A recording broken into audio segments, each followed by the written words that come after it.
दोस्तों, खेसारी लाल यादव और पवन सिंह को काजल राघवानी ने दिया मुंह तोड़ जवाब। भोजपुरी में बहुत सारे विवाद होते हैं और ये जो स्टार हैं, सुपरस्टार, लड़कियों की बेइज्जती कैसे करते हैं, इन पे खुलकर बोला काजल राघवानी ने। बता दूं कि दिए गए इंटरव्यू में काजल राघवानी ये बोलती है कि आने वाले टाइम में अब खेसारी लाल के साथ काम नहीं करेगी। पत्रकार पूछता है कि क्या पवन सिंह के साथ में आप काम करोगी? तो काजल राघवानी खुले मुंह बोलती है, नहीं, संभव नहीं है। मतलब कह लो कि बहुत टूट चुकी है। और खेसारी लाल यादव पे टारगेट करते हुए काजल राघवानी कहती है कि ये लोग छोटी सोच के हैं, इनकी सोच बहुत छोटी है, नीची है। तो कहीं ना कहीं काजल राघवानी को दुख हुआ है। और खेसारी लाल जैसे कि काजल राघवानी पे एक गाना बनाए थे, काजल राघवानी को शुभांकर मिश्रा के इंटरव्यू में बेइज्जती किए थे, बेइज्जत किए थे और अपनी जो छोटी सोच है उनके बारे में बताया था।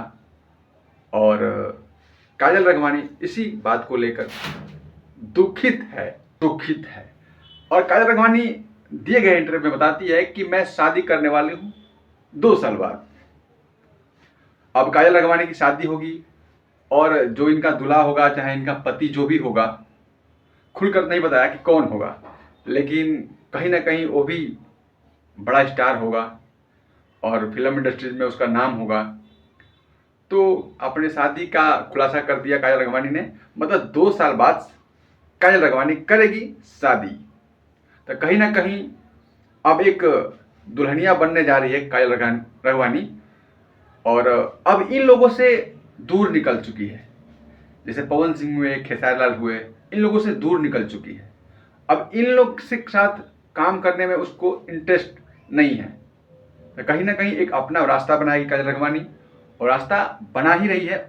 उसको बैक टू बैक फिल्म मिल रहा है और एक अच्छी कलाकार और अच्छा इंसान काजल राघवानी को लोग मानते हैं। और मानना क्या, सही भी बात है। अपनी बातों को एक अच्छा से रखना, हंसमुख, कहीं ना कहीं लोग उसे बहुत प्यार भी देते हैं। अब देखते हैं आगे शादी में कौन दूल्हा बनता है काजल राघवानी का। बाकी आप लोग काजल राघवानी या पवन सिंह या खेसारी लाल यादव के बारे में क्या कहना चाहोगे? बाकी धन्यवाद, नमस्कार। आप देख रहे थे अर्जुन भोजपुरी 95 को। जय हिंद।